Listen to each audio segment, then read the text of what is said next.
दोस्तों, आज 20 जनवरी 2021 और आज का कोट्स है, the price of freedom is always responsibility.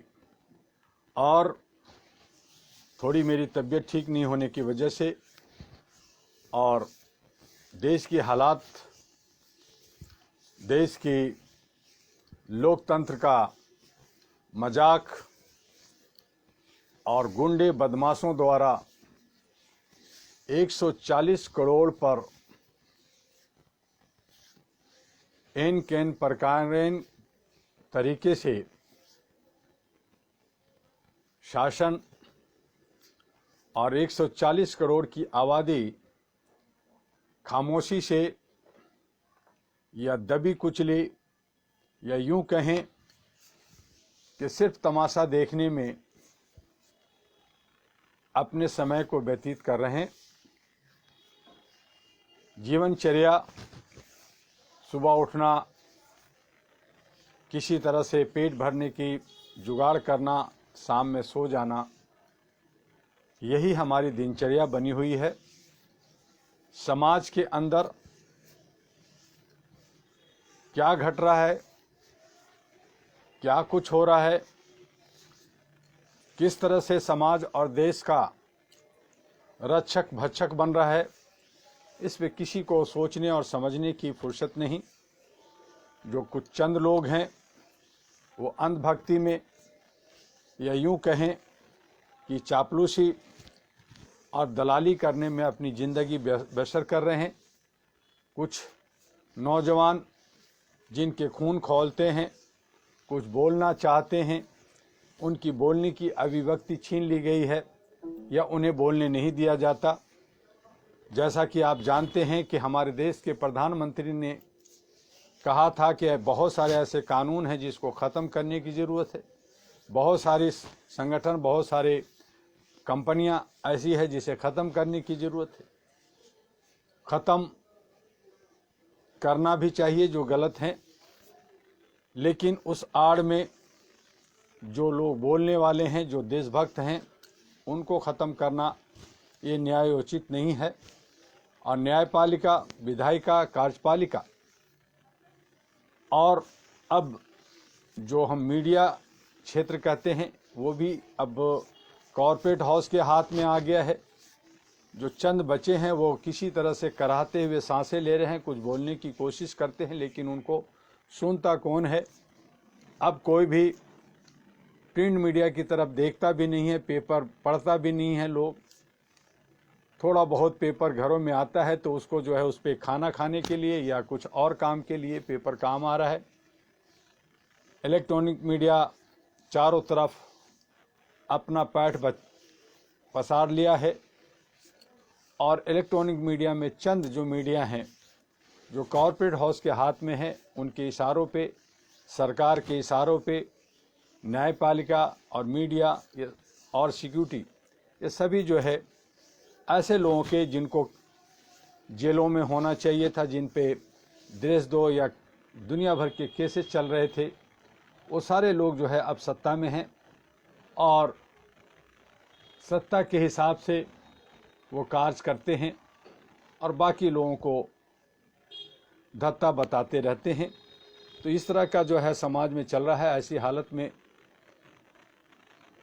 जो सोचने वाले, जो बुद्धिजीवी लोग हैं, वो भी कहीं न कहीं किनारे पड़े हुए हैं। ठंड का मौसम है पूरे भारत में। लोग जो है अच्छे बुरे की समझ भी रखते हैं, लेकिन किसी में इतनी हिम्मत नहीं है कि बाहर निकल सके। ऊपर से प्राकृतिक प्रकोप, कोविड-19, bird flu, cancer, heart attack और बहुत तरह की बीमारियां। चूँकि ये शरीर जो है नश्वर है, लेकिन जो सत्ता में बैठे हैं वो सत्ते के और गद्दी और चेयर की नशे में इतने चूर होते हैं कि उनको ये एहसास ही नहीं होता कि ये शरीर नश्वर है। कल आज कोई जा रहा है, कल कोई जाएगा, परसों कोई जाएगा।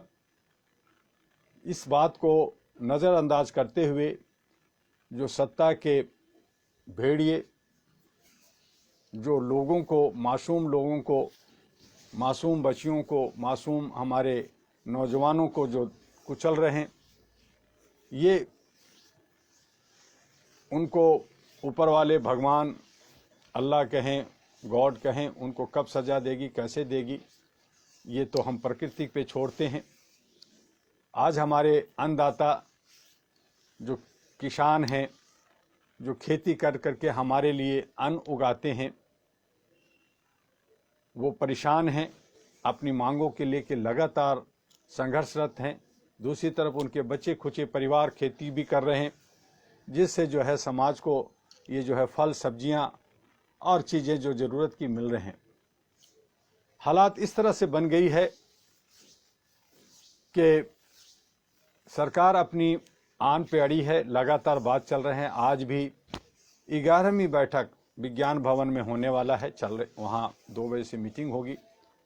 किसान बार बार जा रहे हैं और कह रहे हैं कि भाई हमारे ये जो आपने विधेयक पास किया है उसको वापस ले लें और बेहतर जो हो मिल बैठ करके रास्ता निकाल करके उसको ठीक करें। लेकिन चंद लोगों की फ़ायदे के लिए, कॉरपोरेट हाउस को फ़ायदे के लिए, या अपनी हेकड़ी में उस विधेयक को वापस नहीं लेने की बात हो रही है, बल्कि आंदोलन को कुचलने के लिए बहुत तरह के हथकंडे अपनाए जा रहे हैं। मैंने भी कई किसानों से, कई लोगों से बात किया, उनके बीच में गया, उनके दर्द को समझा, लेकिन कोई उनके दर्द को समझने वाला नहीं है। जो हमारे जनप्रतिनिधि हैं, मैंने बार बार कहा कि वो किसानों की, जिस तरह से किसान ज़मीन पे बैठे हैं, इतनी ठंड में बैठे हैं, ये सारे जनप्रतिनिधि अगर एक दिन उनके बीच में बैठे तो पता चल जाएगा कि ज़मीन पर खुली आसमान में ठंड में बैठना कितना मुश्किल होता है। सच तो ये है कि अगर कहीं भी कोई आंदोलन होता है या कोई भी आवाज़ उठती है तो उस पर जनप्रतिनिधि को फ़ौरन उससे बात करते हुए उसका सही सलूशन निकालना चाहिए, उनको समझाना चाहिए और आपसी समझौता से देश हित में, समाज हित में जो है बेहतर है वो होना चाहिए। लेकिन ये पैसे की राजनीतिक, और मैंने बार बार कहा ये सारा कुछ का जो जड़ है वो जो है हमारा एक चुनाव का जो प्रक्रिया है उसको जो खर्चीला बना दिया गया है, उसको खरीद फरोख्त का मंडी बना दिया गया है, वहाँ से ये सारी चीज़ें, ये कमियाँ आती है। और सत्ता जो पक्ष है वो बहुत सारे जनता के पैसे को बर्बाद करती है और इलेक्शन कमीशन सिर्फ जो है वो कहती है कि मैं तो सिर्फ चुनाव कराने की प्रक्रिया को पूरा करता हूँ, बाकी कौन गुंडा है, कौन बदमाश है, कैसा है, मुझे उसको नहीं ज़्यादा देखना। तो इस तरह से हर एक का एक सीमा है और उस सीमा के अंदर में रह कर के काम करती है। और हम लोग जो है ठगे से ठगे रहते हैं, पिछले सदियों से ठगे जा रहे हैं। जब इनसे पूछा जाता है, इनसे जब जवाब होती है, कोई लोग अगर हिम्मत करता है तो कहते हैं कि मुग़ल लोग ऐसा किया, उसके बाद अंग्रेज ने ऐसा किया, फिर कांग्रेसी ने ऐसा किया, 70 साल में किया। तो ये जो पिछले का ठीकरा फोड़ते हैं ये ठीक नहीं है, चूँकि पीछे गलत किया है उसी को सुधारने के लिए बदलाव आता है। लेकिन जो आगे आते हैं वो पीछे की ठीकरा फोड़ते रहते हैं, पीछे की को बदलाव, पीछे के लोगों की बातें करते हुए और गलत करते रहते हैं, जबकि उनको बेहतर करना चाहिए, अच्छा करना चाहिए और एक मिसाल कायम करना चाहिए कि पीछे क्या हुआ हमें उससे लेना देना नहीं, लेकिन आगे मुझे बेहतर करना है, अच्छा करना है और आगे चलना है, देश के समाज के लिए सोचना है। लेकिन ऐसा कोई नहीं सोचता और यही वजह है कि ऊपर से लेके नीचे तक, नीचे से लेके ऊपर तक भ्रष्टाचार चारों तरफ फैला हुआ है। कहीं भी सच्चाई, कहीं भी समानता, इक्वलिटी नहीं है। सच्चाई ये होनी चाहिए कि देशभक्ति के लिए जो लोग जात पात, ऊंच नीच, धर्म, मंदिर मस्जिद को लेकर करके और इन केन प्रकार तरीके से जो मुद्दा लेकर के उछलते कूदते रहते हैं और अपने भाइयों की खून बहाते रहते हैं और अपना भी हाथ पांव काटते रहते हैं, अपनी भी जो है गर्दन काटते हैं, अपने को भी बर्बाद करते हैं, उन सब से बच करके जो हमारी एक खुशबू, चमन की खुशबू, जिसमें हम समानता के साथ हिंदू, मुस्लिम, सिख, ईसाई सभी मिलकर के भाईचारे के साथ जिस तरह से हम लोग रहते थे, जिस तरह से हम लोग सब मिलकर के हमारे सब पूर्वजों ने देश को, अंग्रेज़ों को भगाया, बहुत सारे कुर्बानियाँ दी।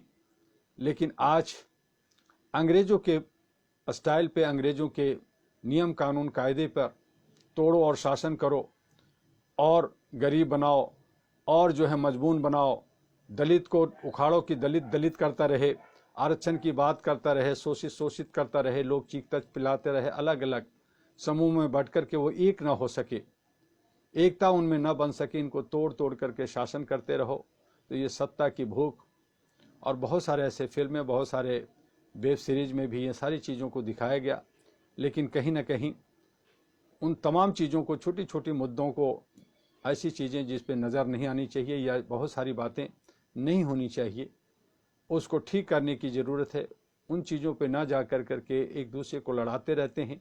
एक मुद्दा पूरा नहीं होता कि दूसरा मुद्दा, तीसरा मुद्दा, चौथा मुद्दा, और अगर कोई मुद्दा नहीं मिलता है तो पाकिस्तान, चाइना, ये वो, तो अपने ही देश का, अपने ही कामों को ध्यान में न रखते हुए हम जो है इधर उधर भटकते रहते हैं, अपने आप को नहीं देखते। अपनी, जैसे कि हमारे बहुत सारे साधु सन्यासी, मौलवी, मुल्ला कहते हैं कि अपनी आत्मा को अपनी शुद्धि करो, आत्मा में झांको, अपने आप को शुद्ध करो, अपने आप को ठीक करो। हम उसको नहीं देखते, बल्कि हम जो है इधर उधर भटकते रहते हैं। जिस तरह से हिरन जो है कस्तूरी की खुशबू जो उसके नाभि में होता है, वो वहाँ अपने को नहीं देख करके जंगल में भटकता रहता है, उसी तरह से हम लोग जो है इधर उधर की मुद्दों में भटक जाते हैं। कभी पाकिस्तान, कभी चाइना, कभी आतंकवाद, कभी अलगाववाद, कभी नक्सलवाद, कभी जो है हिंदू, कभी मुसलमान, कभी सिख, कभी ईसाई, ऐसे बहुत सारी मुद्दाओं को लेकर करके हम लोग उछलते कूदते रहते हैं, एक दूसरे को मारते पीटते रहते हैं, और एक ही समाज में रहना होता है। तो इन तमाम चीज़ों को भूल करके हमें सबको गले मिला करके अमन और शांति बना करके रहना चाहिए। तो इस तरह से हमें बहुत सारे दुख होते हैं, बहुत तकलीफ़ होता है, और यही वजह है कि लगातार जो मैं 1 बजे आपसे रूबरू होता हूँ यूट्यूब, फेसबुक पर। कई बार मेरे लिंक टूट रहे हैं, मैं आपके बीच में नहीं आ पा रहा, क्योंकि मैं बहुत दुखी हूँ, और ये देख करके दुखी हूँ कि जो इंटेलेक्चुअल, जो पढ़े लिखे समझदार हैं, वही लोग जो है इस तरह की बुराइयाँ, इस तरह की नफ़रतें की बीज बोर कर करके समाज को तोड़ रहे हैं। हमें एक दूसरे से प्यार रहा नहीं समाज में, चाहे हम मोहल्ले में रहते हैं, चाहे हम सोसाइटी में रहते हैं, कहीं प्यार नहीं है। घरों में लोग आते हैं, बाज़ार में जाते हैं, इस तरह से जैसे वो अकेला है। घरों के पास रहते हैं, उनके आस पड़ोस में उनको कोई साथ देने वाला नहीं होता है, कोई पूछने वाला नहीं होता है। चोर उचक्के अपना काम करते हैं। आज तो अगर बाज़ार में, भरी बाज़ार में जहाँ भीड़ हो, वहाँ अगर किसी का खून होता है तो लोग जो है मोबाइल से वीडियो बनाने में व्यस्त रहते हैं। उस चोर को या उस बदमाश को नहीं पकड़ते, बल्कि बड़े मज़े लेते रहते हैं, और चोर बड़े आसानी से, बदमाश जो है बहुत आसानी से अपना कांड कर करके वहाँ से निकल जाता है। पुलिस डिपार्टमेंट भी इस बात को समझती है, वो अपनी खाना पूर्ति करती है, बड़े ऑफिसरों की सलामी और बड़े ऑफिसरों की हुक्म को बजाने के लिए काम करती है। वो भी कहती है कि मैं क्या करूं, मैं अपने बच्चों को पालना है, मुझे जो है एक कांस्टेबल से जो है एसआई बनना है, फिर मुझे डीएसपी बनना है। तो इस तरह से वो अपनी सोच बना कर करके समाज के लिए कहीं ना कहीं बेईमानी करते हैं, और उसका असर उसके परिवार पे, उसके समाज पे, उसके देश पे पड़ता है। तो इस तरह से हम लोग जो है अपनी जिम्मेदारियों से विमुख होते हैं। तो चाहे वो किसान हो, चाहे वो जवान हो, चाहे वो नौजवान हो, चाहे महिला हो, चाहे दलित हो, चाहे शोषित हो, सबकी जिम्मेदारियां हैं, और जिम्मेदारियों को निभाते हुए अपने हक की मांग करते हुए आगे बढ़ें, तभी हमारा देश खुशहाल हो सकता है, बढ़ सकते हैं।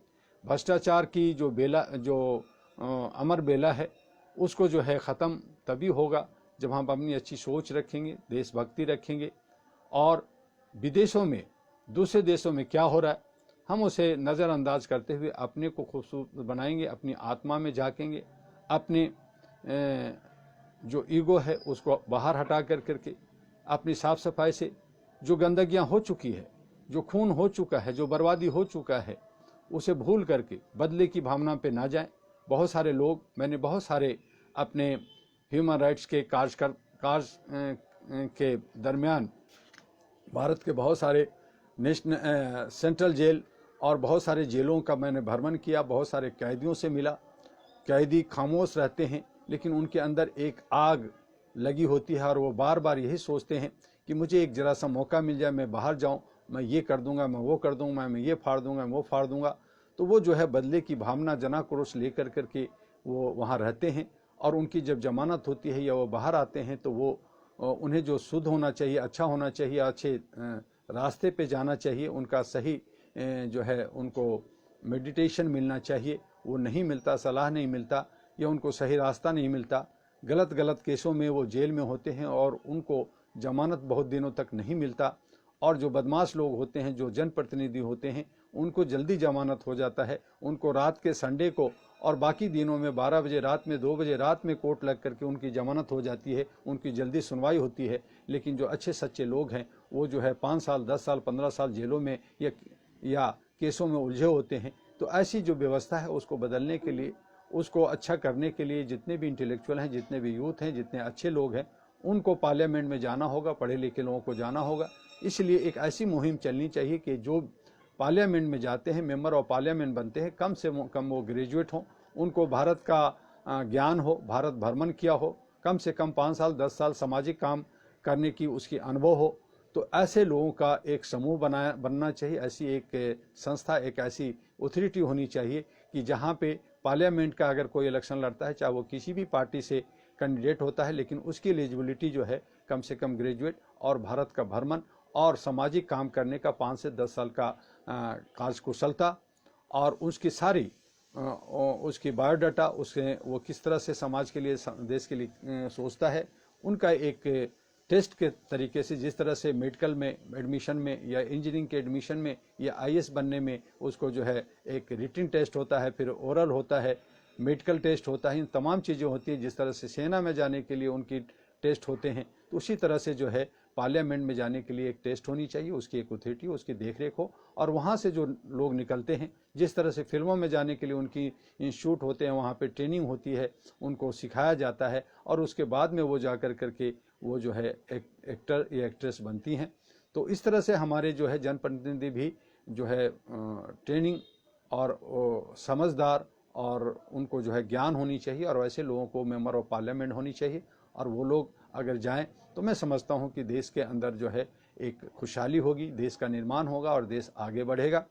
और जो लोग जो अनपढ़ होते हैं, गंवार होते हैं और उनको लॉ मिनिस्टर बना दिया जाता है, होम मिनिस्टर बना दिया जाता है, जो जेल में होते हैं, जिन पे केसेज होते हैं, वो लोग जो है चले जाते हैं, वो लोग फिर अपने वकीलों को जज बना देते हैं, जज को गवर्नर बना देते हैं। तो ऐसे जो ये जो व्यवस्था है ये ठीक नहीं है। ये सब जो है एक गैंगस्टर का काम हो जाता है, एक ऐसे टीम का काम हो जाता है जो देश के लिए नहीं बल्कि वो बर्बादी के लिए काम करता है, वो बदले की भावना से काम करता है। जबकि राजतंत्र में राजा जब होता है तो उसको बदले की भावना नहीं होनी चाहिए, राज्य के हित के लिए काम होना चाहिए, उसकी सब कुछ भुलाते हुए समाज के लिए और जनता जनार्दन, जो जनता, जो राजा है, जो प्रजा है, उसकी हित के लिए और उसको अच्छा सुशासन देने के लिए काम करना चाहिए, सबको भूल करके।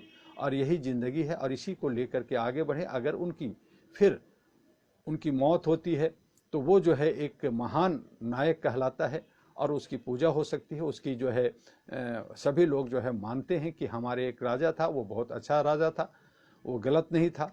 तो ऐसी सोच बना करके हमें जनप्रतिनिधियों को आगे बढ़ना चाहिए और इसके लिए ऐसी व्यवस्था होनी चाहिए। और इसके लिए ये जितने भी जो गलत लोग हैं ये तो व्यवस्था बनाएंगे नहीं, इसके लिए जन क्रांति लानी होगी। और उसके लिए जो है सभी को मिल करके, जितनी भी पार्टियां हैं, जितने भी, चाहे वो ऊंच के हैं, नीच के हैं, ऊंचे हैं, आगे हैं, पीछे हैं, महिला हैं, नौजवान हैं, जवान हैं, किसान हैं, तो आगे बढ़ना चाहिए। और मेरी मानना है कि आने वाले वक्त में किसान, जवान, नौजवान, महिला और दलित और शोषित का सरकार हो और उसमें जो है पढ़े लिखे समझदार लोग आगे आएँ और उसके लिए लामबद्ध हों। और उसके लिए मैं कोशिश कर रहा हूं कि एक राष्ट्रीय महागठबंधन, नेशनल ग्रैंड अलायंस का एक मैंने स्थापना की है।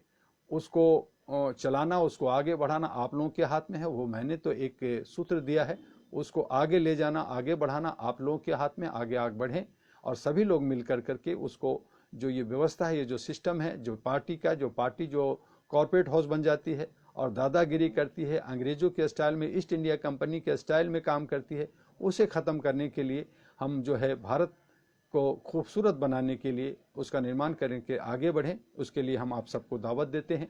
और उसके लिए हमने बार हम लोगों ने मानवाधिकार पे काम किया, तो हमने कहा कि हमारे के यहाँ कोई जात पात, कोई पार्टी, कोई राजनीतिक नहीं होता।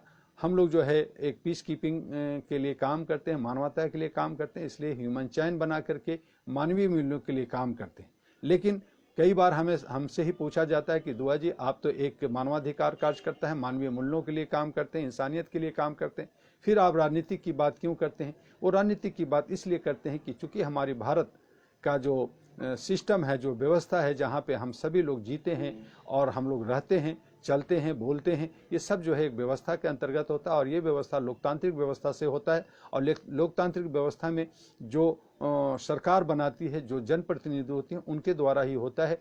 अगर हमारे शासक, अगर हमारे जनप्रतिनिधि गलत होंगे तो हम लोग जो है शांति का काम नहीं कर सकते, या हम लोग कहीं ना कहीं बेईमान होते हैं और हम पे जो जुल्म होता है, शोषण होता है, उत्पीड़न होता है। उन तमाम चीज़ों से बचने के लिए लोकतांत्रिक प्रक्रिया को ठीक करना जरूरी है। अच्छे सच्चे लोगों को पार्लियामेंट के अंदर भेजने की ज़रूरत है ताकि हम लोग सुख शांति के साथ मानवीय मूल्यों को बचा सके और मानवता को बचा सके। शांति से हम लोग जो है सभी धर्मों को एक साथ, समानता असमानता को समानता के लेकर के, इक्वलिटी को लेकर करके हम जी सके। इसीलिए मैं बार बार कहता हूं कि जहां हम लोग शांति और सद्भावना और मानवीय मूल्यों के लिए बात कर रहे हैं, वहां हम लोकतांत्रिक प्रक्रिया को, लोकतांत्रिक सिस्टम को ठीक करने की कोशिश करते हैं और अच्छे और सच्चे लोगों को पार्लियामेंट में भेजना चाहते हैं। जहां वहां पे कानून बनता है, वहां पे सारी व्यवस्था बनती है, वहां पे सारे लोग जो है उसी पे निर्भर करते हैं।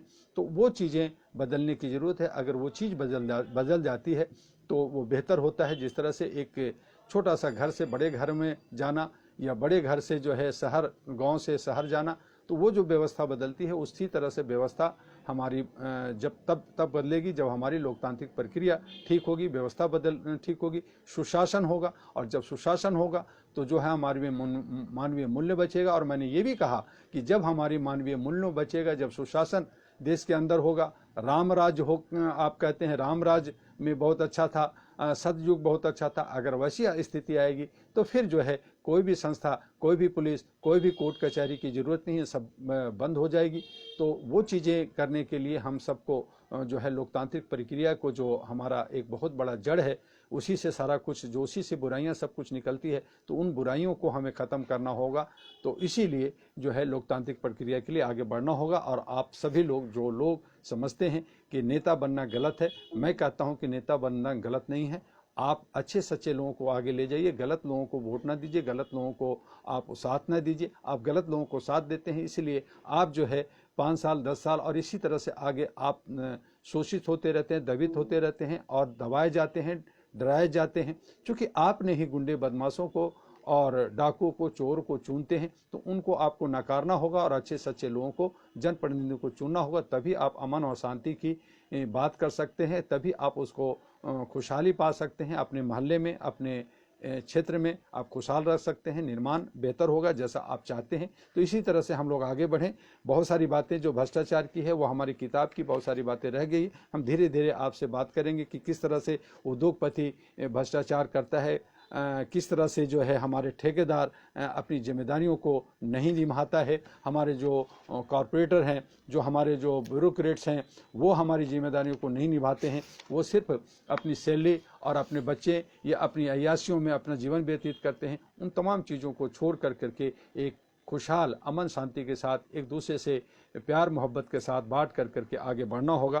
तभी हम लोग आगे बढ़ सकते हैं। जो पुलिस या जो सिक्योरिटी या जो हैं, उनको भी जिम्मेदारियां निभाते हुए अपने अधिकारों की, उनका भी अपना अधिकार है, तो उन अधिकारों का भी तभी संरक्षण हो सकता है जब हम सभी लोग अपनी थोड़ी थोड़ी जिम्मेदारियों को, जितने भी जो अथॉरिटीज़ हैं, जितने भी संस्थाएं हैं, जो आज पुलिस कहती है कि मैं सरकार हूं, मैं कह रहा हूं, बार बार कहा कि पुलिस भी एक एनजीओ, एक संस्था है, एक अथॉरिटी है। उसी तरह से हमारे न्यायपालिका भी जो है एक अथॉरिटी है। तो हर अलग अलग सब चीज़ बनी है व्यवस्था बनाने के लिए, लेकिन जो सरकार से सैलरी लेती है वो सब साठ गार्ड बना लेते हैं, वो एक ठेकेदारी हो जाती है। तो वो कहते हैं कि मैं एक ग्रुप हूँ और बाकी को हमें सताना है। तो इन सारी चीज़ों को समझना होगा और उनको आगे बढ़ना होगा, तभी हम लोग जन कल्याण के साथ आगे बढ़ सकते हैं। बस आज इतना ही।